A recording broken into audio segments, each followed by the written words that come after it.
2002 world cup. അന്ന് ചാമ്പ്യന്മാരായി വന്ന്, പക്ഷെ ഫസ്റ്റ് റൗണ്ടിൽ തന്നെ പുറത്തായി മാത്രമല്ല നാണം കെട്ട് ഒരു കളി പോലും ജയിക്കാനാവാണ്ട്, ഒരു ഗോൾ പോലും അടിക്കാണ്ട, ഒരു മത്സരത്തിൽ പോലും ജയിക്കാണ്ട, ഒരു സമയം കൊണ്ട് മാത്രം തൃപ്തിപ്പെട്ട് പുറത്തു പോകേണ്ടി വന്ന ടീമാണ് ഫ്രാൻസ്. ഇനിയിപ്പോ നാളെ രാത്രി ആ ഫ്രാൻസ് വീണ്ടും സെനഗലുമായി ഏറ്റുമുട്ടാനിരിക്കുകയാണ്. എങ്ങനെ കാണുന്നു? ഫ്രാൻസ് സെനഗൽ അങ്ങനെ ഒരു ചരിത്ര പശ്ചാത്തലം ഉണ്ട്. കാരണം അന്ന് സെനഗൽ തോൽപ്പിച്ചതോടുകൂടിയാണ് ഫ്രാൻസിന്റെ എല്ലാം അടിപതറിപ്പോയത്. പിന്നെ അത് ആ ഒരു വീഴ്ചയിൽ നിന്ന് തിരിച്ചു വരാൻ ഫ്രാൻസിന് കഴിഞ്ഞില്ല. അതോടുകൂടിയാണ് അവരുടെ ഗ്രൂപ്പ് റൗണ്ടിൽ തന്നെ അവർ പുറത്തായി. പക്ഷെ അന്നത്തെ ടീമും ഇന്നത്തെ ടീമും ശരിക്കും നല്ല വ്യത്യാസമുണ്ട്. ഇന്ന് സെനഗൽ അതിശക്തരമായ ടീമാണ് ശരിക്കും പറഞ്ഞാൽ. അന്നും മോശം ടീം എന്നല്ല ഞാൻ പറയുന്നത്, പക്ഷെ ഇന്നത്തെ ടീം ആ ഒരു പിന്നെ അണ്ടർ ഡോഗ്സ് ആയിട്ട് വരുന്ന ഒരു ടീം എന്ന് നമുക്ക് പറയാൻ പറ്റില്ല. കാരണം Sadio Mane, Koulibaly, Ismail sir, അങ്ങനെ കുറെ പ്രീമിയർ ലീഗിലും സൗദി ലീഗിലും ഫ്രഞ്ച് ലീഗിലൊക്കെ കളിക്കുന്ന നല്ല എക്സ്പീരിയൻസ്ഡ് ആയിട്ടുള്ള പ്ലേയേഴ്സ്, ഒരു സോളിഡ് സിസ്റ്റം ഉള്ളൊരു ടീമാണ് ശരിക്കും സെനഗൽ. പിന്നെ ഫ്രാൻസിനെ കുറിച്ച് നമുക്ക് അതേ ഫ്രാൻസ് അല്ല എന്നും പറയാം. കാരണം ഫ്രാൻസും ഇപ്പം ലോകകപ്പ് കഴിഞ്ഞ 2 ലോകകപ്പ്, ഒരു ലോകകപ്പ് നേടി, അടുത്ത ലോകകപ്പിന്റെ ഫൈനൽ കളിച്ചു. ഇപ്പോഴും അവരുടെ ഒരു ടാലന്റ് ഇപ്പോഴും അതുപോലെ നിലനിൽക്കുന്നുണ്ട്. ടാലന്റ് പൂൾ ഇത് നിലനിൽക്കുന്നുണ്ട്. കാരണം അറ്റാക്കിങ്ങില് ഒലീസെ, എംബപ്പെ, പിന്നെ അങ്ങനെ ഇത്ര ഒരു വളരെ ഡിഫെൻസീവ് ആയിട്ടുള്ള ഒരു കോച്ചാണ് ശരിക്കും ദിദിയർ ദേശാം. പക്ഷെ അദ്ദേഹത്തിന്റെ കയ്യിലുള്ളത് ഈ ലോകകപ്പിൽ ഏറ്റവും നല്ലൊരു അറ്റാക്കിംഗ് നിരയാണ്. അപ്പൊ അദ്ദേഹം അതിനെ എങ്ങനെ വിനിയോഗിക്കും, അതിനെങ്ങനെ വിന്യസിക്കും എന്നുള്ളതിന് അനുസരിക്കും. അപ്പൊ അവരുടെ ഒരു അറ്റാക്കിംഗ് പറയുകയാണെങ്കിൽ ഒരു റിസർവ് ബെഞ്ച്, അവരുടെ റിസർവ് ബെഞ്ച് പോലും മറ്റു ടീമുകളെ കൊതിപ്പിക്കുന്നതാണ്. ഇവരൊക്കെ ഉൾപ്പെടുന്ന റിസർവ് ബെഞ്ച് ആളുകളൊക്കെ പുറത്തുമാണ്. അതെ. അപ്പം അങ്ങനെ ഒരു നല്ല എല്ലാ അർത്ഥത്തിലും നല്ല ടീമായിട്ടാണ് വരുന്നത്. അപ്പം അവർക്ക് ഒത്ത എതിരാളികളാണ് ഞങ്ങൾ എന്ന് തെളിയിക്കാനായിരിക്കും സെനഗലിന്റെ ഒരു ഇത്. അപ്പൊ അതിന് പറ്റിയ താരങ്ങൾ അവർക്കുണ്ട്. നമുക്ക് കടലാസിൽ പറയുമ്പോൾ ഫ്രാൻസിന് ഒരു മുൻതൂക്കം പറയാമെങ്കിലും സെനഗൽ ജയിച്ചാലും ഈ മത്സരം അത്ഭുതപ്പെടാനൊന്നുമില്ല. കാരണം അത് പണ്ട് അതൊരു ഷോക്കായിരുന്നു, സെനഗൽ ഫ്രാൻസിനെ തോൽപ്പിച്ചു എന്നുള്ളത്. ഇത് പക്ഷെ അങ്ങനെയല്ല. അന്നാകുള്ള ന്യായീകരണം സിദാൻ കളിച്ചില്ല എന്നുള്ള ഒരു ന്യായീകരണമാണ്. പക്ഷെ അന്ന് നല്ല പ്ലേയേഴ്സ് ഉണ്ടായിരുന്നു. ഹെൻറി ഉണ്ട്, പിന്നെ തുറാം ഉണ്ട്, ബാത്തേഴ്സ് ഉണ്ട്, നല്ല പ്ലേയേഴ്സ് ഉണ്ടായിരുന്നു അന്ന്. പിന്നെ ഇപ്പോൾ എനിക്ക് തോന്നുന്നു ആഫ്രിക്കൻ ടീംസിന് വന്നൊരു മാറ്റം, ഈ ആഫ്രിക്കൻ പ്ലേയേഴ്സ് എല്ലാവരും ഈ യൂറോപ്പിലും ഒക്കെ കളിക്കുന്നുണ്ട്. ശരിക്കും പറഞ്ഞാൽ അവർ പണ്ട് ഫിസിക്കൽ ഗെയിമാ കളിച്ചുകൊണ്ടിരുന്നതാണ് എല്ലാവരും പറഞ്ഞുകൊണ്ടിരുന്നത്. അവർ വെറും ഒരു ഫിസിക്കൽ ഗെയിമിന്റെ അങ്ങനെയല്ല. ശരിക്കും പറഞ്ഞാൽ വളരെ ടാക്ടിക്കൽ ബ്രില്യന്റ് ആയ ഒരു ടീമുകളാണ്. അപ്പൊ അതിൽ തന്നെ ഏറ്റവും നല്ല ടീമാണിത്. അവരുടെ ഡിഫൻസ് വളരെ സോളിഡ് ഡിഫൻസ് ആണ്. അപ്പൊ അങ്ങനെ കളിക്കുന്ന ഒരു ടീമാണ് സെനഗൽ. അല്ല, അവരുടെ പിന്നെ ആഫ്രിക്കൻ ടീം മൊറോക്കോയുടെ പ്രകടനം കണ്ടല്ലോ. അതെ, നമ്മൾ മൊറോക്കോയുടെ പ്രകടനം കണ്ടു. അപ്പൊ ഈ മൊറോക്കോയും സെനഗലും ആയിരുന്നു ഇതിൽ ഫൈനലിൽ ഏറ്റുമുട്ടിയത് ആഫ്രിക്കൻ നേഷൻസ് കപ്പില്.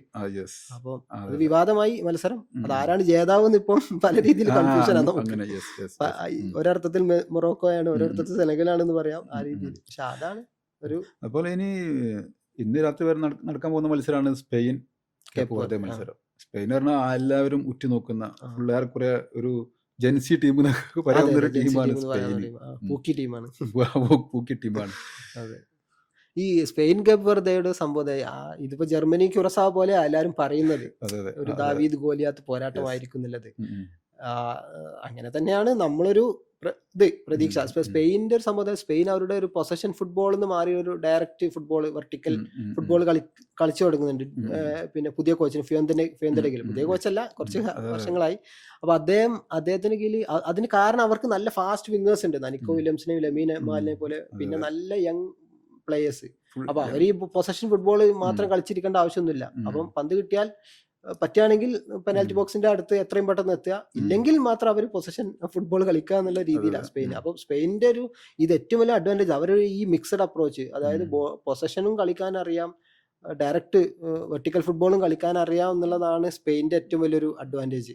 അപ്പൊ പിന്നെ ഈ ലോകകപ്പിന്റെ താരമാകുന്ന വിലയിരുത്തപ്പെടുന്ന ലെമീൻ യമാൽ, ഇപ്പം അതില് ആരാധകർ കാത്തിരിക്കുന്ന യമാലിന്റെ പ്രകടനം, യമാലിന്റെ കർവിങ് ഗോളുകൾ കാണാനും, പരിക്കിൽ നിന്നും മോചിതനായിട്ടാണ് യമാൽ വരുന്നത്.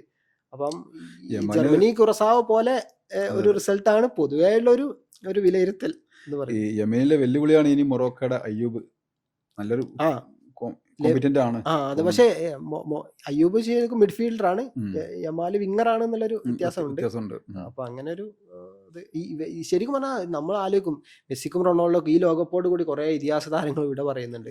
മെസ്സി, ക്രിസ്ത്യാനോ, നോയർ, അങ്ങനത്തെ കുറെ പേര്. അപ്പൊ അവർക്ക് ശേഷം ആര് എന്നുള്ള എപ്പോഴും എല്ലാ സ്പോട്ടിലും ഉള്ള ഒരു ആകാംക്ഷയാണ് ഇവർക്ക് ശേഷം ആര് വരുന്നില്ലേ. അപ്പൊ അത് എംബപ്പെ നേരത്തെ തന്നെ തെളിച്ചു. പിന്നെ അതിനുശേഷം യമാൽ വരുന്നു, പിന്നെ ഒലീസെ വരുന്നു, ഇതുപോലെ തന്നെ ബോദി വരുന്നു, ഇങ്ങനത്തെ കുറെ പ്ലേയേഴ്സ് വരുന്നു. ഇപ്പം ഇവര് അപ്പം മെസ്സി റൊണാൾഡോ പോലെ കുറെ വർഷം ഇവര് കളിക്കുമെന്നുള്ളതാണ് അടുത്ത ചോദ്യം. ഒരുപക്ഷെ അങ്ങനെ ആയിരിക്കണം എന്നില്ല. ഇപ്പൊ എല്ലാ സ്പോർട്ടിന്റെയും സ്റ്റൈൽ മാറിക്കൊണ്ടിരിക്കും. അപ്പൊ നമ്മള് ക്രിക്കറ്റിന്റെ കാര്യം IPL, ആ വൈഭവ് സൂര്യവംശി എന്ന പ്ലെയർ വന്നിട്ട് ഒറ്റയടിക്ക് തീർത്ത് കളയുന്ന എത്രയോ കാലങ്ങളായി ഗെയിലിനെ പോലെ ഒരാളെ റെക്കോർഡൊക്കെയാണ് നിഷ്പ്രയാസം തകർക്കുന്നത്. അപ്പൊ ശരിക്കും പറഞ്ഞാല് ഒരു ചെറിയ കാലയളവിൽ വളരെ ഹ്യൂജ് ഇമ്പാക്ട് ഉണ്ടാക്കുന്ന പ്ലേയേഴ്സ് ആയിരിക്കും ചിലപ്പോൾ ഇനി വരിക. അപ്പൊ അത് ഫുട്ബോളും വന്നേക്കാം. കുറെ ഒരു 10-15 വർഷം കളിക്കണം എന്നൊന്നുമില്ല. കുറച്ചു കാലം കളിച്ചിട്ട് അതിൽ എല്ലാ നേട്ടങ്ങളും കൈവരിച്ചു, റെക്കോർഡുകളൊക്കെ തിരുത്തുക എന്നുള്ളതൊരു ആ രീതിയിലുള്ളൊരു ഇതൊക്കെ വന്നു. അത് നമ്മുടെ ഒരു ലൈഫ് സ്റ്റൈൽ വന്ന മാറ്റത്തിന്റെ തുടർച്ചയാവാം. നമ്മൾ പണ്ട് ഫീച്ചർ ലെങ്ത് ഫിലിം ഒക്കെ കണ്ടുകൊണ്ടിരുന്നപ്പോ നമ്മൾ റീൽസാ കാണുന്നത്. അപ്പൊ ആ രീതിയിലൊക്കെ എല്ലാ സ്പോർട്ടിലും ആ മാറ്റം വരാൻ നല്ല സാധ്യതയുണ്ട്. പിന്നെ ഇന്നിപ്പോ ഈ 24 മണിക്കൂറിന് ഇനിയിപ്പോ 4 കളിയാണുള്ളത്.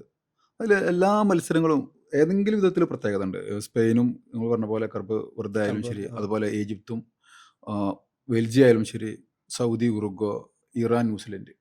ഇറാൻ പറഞ്ഞാൽ ഈ ലോകത്തിലെ ഏറ്റവും വലിയ പൊളിറ്റിക്കൽ പ്രസൻസ് ഇറാൻ്റെതാണ്. ഇന്ന് രാത്രി അവർ ഇറങ്ങാൻ പോകുന്നത് ഭയങ്കര ഇമ്പോർട്ടൻസ് ഉണ്ട്. ഫലത്തിനപ്പുറം ഒരു ഘട്ടത്തിൽ ഇറാൻ കളിക്കോ ഇല്ല എന്നുള്ള ഡൗട്ടൊക്കെ ഉണ്ടായിരുന്നു. അതുപോലെ സൗദി, ഉറുഗ്വ. സൗദി കഴിഞ്ഞ ചാമ്പ്യന്മാരെ അട്ടിമറിച്ച ടീമാണ്. അതുപോലെ ബെൽജിയം, ഈജിപ്ത് നല്ല ടീമിലും ശരി, സലാഹിന് നല്ല ഫാൻസ് ഉണ്ട്. ഇതെല്ലാം എനിക്ക് തോന്നുന്നു എല്ലാവരും കോൺട്രാസ്റ്റിംഗ് സ്റ്റൈലുള്ള ടീമുകളാണ് പല താരത്തിലും.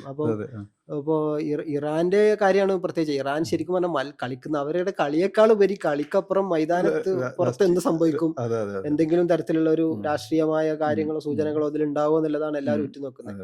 അപ്പൊ അത് ഇപ്പം 1998 ലോകകപ്പില് അന്നത്തെ പശ്ചാത്തലത്തിൽ അവര് കളിച്ചപ്പം അന്നും ഈ ഇറാൻ US ഒരു ഇത്ര രൂക്ഷമായ പ്രശ്നം അല്ലെങ്കിൽ പോലും അവര് ഒരു പ്രശ്നം നിലനിൽക്കുന്നുണ്ട് അന്ന് ശരിക്കും പറയാം. പക്ഷേ ഇറാൻ പ്ലേയേഴ്സ് പനിനീർ പൂവാണ് കൊടുത്തത് US-ന്. അതൊരു ചെറിയൊരു നല്ലൊരു നീക്കമായിരുന്നു. ഇത് ഇന്നത്തെ സാഹചര്യം നമുക്ക് അത് പ്രതീക്ഷിക്കാനേ വയ്യ, എന്തായാലും ഉണ്ടാവില്ല.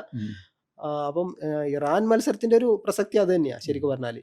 പിന്നെ ഈജിപ്ത്, ബെൽജിയം എന്ന് പറഞ്ഞാൽ അതും ഇപ്പം ഈജിപ്ത് ശരിക്കും പറഞ്ഞാല് ഈ സലായുടെ ഒരു പ്രസൻസ് ഉണ്ടായിട്ടും മറ്റു ആഫ്രിക്കൻ രാജ്യങ്ങളെ പോലെ വേൾഡ് കപ്പിൽ ഈ സമീപകാല വേൾഡ് കപ്പിൽ ഒരു ഇമ്പാക്ട് ഉണ്ടാക്കാൻ കഴിയാതെ പോയൊരു ടീമാണ്. അപ്പൊ അവർക്ക് നല്ലൊരു സുവർണാവസരം. അത് പ്രത്യേകിച്ച് ബെൽജിയത്തിന്റെ ഒരു സുവർണ തലമുറ ശരിക്കും പറഞ്ഞാൽ അവസാനിച്ചു. ബെൽജിയത്തിന്റെ അവർക്ക് ഹസാർഡ് ആ ടീം ഒരു സുവർണ തലമുറയെ പലരും വിടവാങ്ങി. അപ്പം ബെൽജിയം ഒരു തിളക്കം മങ്ങിയ ഒരു സ്വർണം എന്നുള്ള രീതിയിലാണ് ഇപ്പൊ പറയപ്പെടുന്നത്. അപ്പൊ ആ ഒരു ഇത് വരുന്നുണ്ട്. അതുപോലെ തന്നെ Iran, New Zealand, Saudi, Uruguay.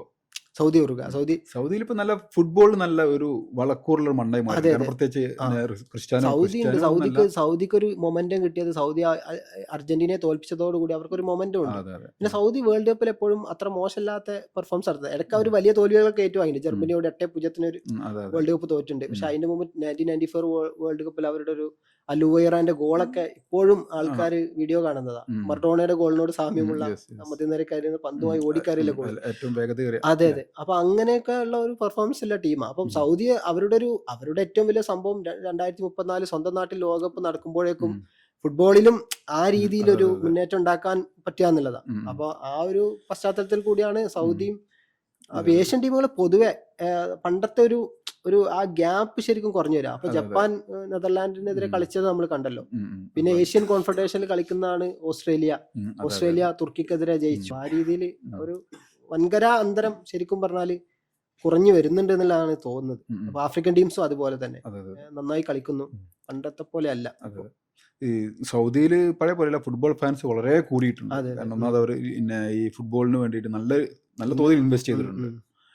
Cristiano മാത്രമല്ല, എത്രയോ നല്ല പ്ലേയേഴ്സാണ് സൗദി ലീഗിൽ കളിക്കുന്നത്. ആ ഒരു മാറ്റം കാരണം ഒരു യൂറോപ്പിലൊക്കെ അറിയപ്പെട്ട താരങ്ങളെ കൂടെ കളിച്ചുള്ള ഒരു പരിചയം സൗദി ടീമിൽ ഉണ്ടാവേണ്ടതാണ്. ഇപ്പൊ ഇത് പറയുന്നത് എന്താ വെച്ചാല് മറ്റേ ഫുട്ബോൾ അത് കുറച്ചു കാലം മുമ്പുള്ള ഒരു ഇതാണ്. ഫുട്ബോളിലെ ടാലന്റ് സൗത്ത് അമേരിക്കയിൽ നിന്ന് വരുന്നത്. ഇത് സംഘടിപ്പിക്കുന്നത് യൂറോപ്യൻസ് സംഘടിപ്പിക്കുന്നത്, കളിക്കാർ പൈസ ഇറക്കുന്നത് കളിക്കാരും ആഫ്രിക്കയിൽ നിന്നൊക്കെ വരുന്നു, പൈസ ഇറക്കുന്നത് ഏഷ്യക്കാർ, കാണുന്നതും സൗത്ത് ഏഷ്യക്കാർ നമ്മളെ പോലുള്ളവരാണ് കൂടുതൽ വലിയ മാർക്കറ്റ് എന്ന് പറയുന്നത്. അപ്പൊ ആ രീതിയിൽ ഒക്കെ കുറച്ച് മുമ്പ് വരെ പറഞ്ഞതാ. ഇപ്പൊ ടാലന്റ് എന്നൊക്കെ പറഞ്ഞാൽ എല്ലായിടത്തുനിന്നും വരുന്നുണ്ട്. ഇപ്പൊ നമ്മളങ്ങനെ ഇപ്പൊ സൗത്ത് അമേരിക്ക മാത്രമാണ് ഒരിക്കലും ഇപ്പൊ നമുക്ക് പറയാൻ പറ്റില്ല. അതുപോലെ അർജന്റീനയും അൾജീരിയയും തമ്മിൽ കളിക്കുകയാണ്. നമ്മൾ നേരത്തെ ആഫ്രിക്കൻ പ്ലേയേഴ്സിന്റെ ആ ഒരു മാറ്റത്തെ കുറിച്ച് പറഞ്ഞു. അൾജീരിയ കുഴപ്പമില്ലാത്ത ടീമാണ്, റിയാദ് മെഹ്റസ് കളിക്കുന്ന ടീമാണ്. എങ്ങനെ ഉണ്ടാവും അൾജീരിയ പോരാട്ടം? അൾജീരിയ സെനഗലിനെ പോലെയോ മൊറോക്കോ പോലെ ശക്തരായ ടീം അല്ല. പക്ഷെ എന്നാലും പിന്നെ അർജന്റീനയുടെ ഒരു സംഭവം എന്താ വെച്ചാൽ, അർജന്റീന നേരത്തെ പറഞ്ഞ പോലെ ലോകകപ്പൊക്കെ നേടി ടെൻഷനൊക്കെ മാറി നല്ല വളരെ ഇതിലാണ് വരുന്നത്. അതൊരു ആലസ്യത്തിലേക്ക് പോകുക എന്നുള്ളത് മാത്രമേ നമുക്കൊരു സംശയമുള്ളൂ. അല്ലാതെ വളരെ റിലാക്സ്ഡ് ആയിട്ട് കളിക്കാൻ പറ്റിയ ഒരു ഇതാണ്. പിന്നെ ഈ സ്കലോണി അവരുടെ ഇത് മാറ്റി ഒരു മൊത്തത്തിലൊരു എക്കോസിസ്റ്റം മാറ്റി മറിച്ചിട്ടുണ്ട്. മെസ്സിക്ക് ഫ്രീഡം കൊടുത്തു. ഇപ്പം നമുക്കറിയാം അർജന്റീന ശരിക്കും പറഞ്ഞാൽ നന്നായി അത്യാവശ്യം പ്രസ് ചെയ്ത് കളിക്കുന്ന ടീമാണ്. അത്യാവശ്യം നല്ല ഫാസ്റ്റ് ആയിട്ട് കളിക്കുന്ന ടീം. ഇപ്പം 2020 വേൾഡ് കപ്പ് ഫൈനലിലെ ഫസ്റ്റ് ഗോൾ തന്നെ അർജന്റീനയുടെ ഏറ്റവും വലിയ മൊമെന്റ് അത് ടീം ആ ഗോള്. അതായത് അത്ര നല്ല സുന്ദരമായിട്ട് ഇപ്പൊ അതിന്റെ ഹൈലൈറ്റ്സ് കണ്ടാൽ നമുക്ക് മനസ്സിലാവും. അപ്പൊ അങ്ങനെ പിന്നെ അൽവാരിസ് നന്നായി പ്രസ് ചെയ്യുന്ന ഒരു സ്ട്രൈക്കറാണ്. പക്ഷെ ആ ടീമിൽ ഏറ്റവും പ്രസ് ചെയ്യാത്ത ഒരാള് ശരിക്കും മെസ്സിയാ. കാരണം അത് മെസ്സിയെ പ്രസ് ചെയ്യിപ്പിച്ച് മെസ്സിയുടെ ഊർജ്ജം കളയണ്ടെന്നില്ല, മെസ്സിയെ ശരിക്കും പ്രൊട്ടക്ട് ചെയ്യുന്നുണ്ട്. ശരിക്കും പറഞ്ഞാല് മെസ്സിയെ സ്കലോണി ബാക്കി താരങ്ങൾക്ക് ഈ പ്രസ്സിങ്ങും മറ്റേ ഡ്യൂട്ടിയൊക്കെ വിഭജിച്ചുകൊണ്ട് മെസ്സി പലപ്പോഴും നമ്മളാണ് മെസ്സി പിച്ചിൽ ഇങ്ങനെ നടക്കുന്നത് നമ്മൾ കാണാം. മെസ്സി ഇങ്ങനെ നടക്കുന്നത് പലപ്പോഴും കാണാം. അപ്പൊ അതിനെ കുറിച്ച് തന്നെ കുറെ ലേഖനങ്ങളൊക്കെ വന്നിട്ടുണ്ട്. കാരണം മെസ്സി പിച്ചിൽ സ്കാൻ ചെയ്യാന്നൊക്കെ പറഞ്ഞിട്ട് രീതിയിൽ മെസ്സിയുടെ എനർജി റിസർവ് ചെയ്തിട്ട് ബാക്കി കാര്യങ്ങളൊക്കെ ഞങ്ങൾ ചെയ്തോളാം, കാല് പന്ത് കിട്ടുമ്പോൾ മാത്രം മെസ്സി മാജിക് നിങ്ങൾ പുറത്തെടുത്താൽ മതി എന്നുള്ള രീതിയിലാണ് മെസ്സിയെ ട്രീറ്റ് ചെയ്യുന്നത്. സ്കലോണി ആണെങ്കിലും അങ്ങനെയാ ട്രീറ്റ് ചെയ്യുന്നത്, മറ്റു താരങ്ങളാണെങ്കിലും അങ്ങനെയാ ട്രീറ്റ് ചെയ്യുന്നത്. അപ്പൊ ആ ഒരു മാറ്റം അത് 2022 വേൾഡ് കപ്പ് തന്നെ കണ്ടു. അതിന്റെ ഒരു കുറച്ചുകൂടി ഒരു നല്ല രീതിയിൽ ഉണ്ടാവും എന്നാണ് ഞാൻ കരുതുന്നത്. അപ്പൊ എന്തായാലും നാളെ അറിയാം എന്ത് തന്ത്രമാണ്, എന്ത് സ്ട്രാറ്റജിയാണ് സ്കലോണി രൂപീകരിക്കുന്നതെന്നില്ല.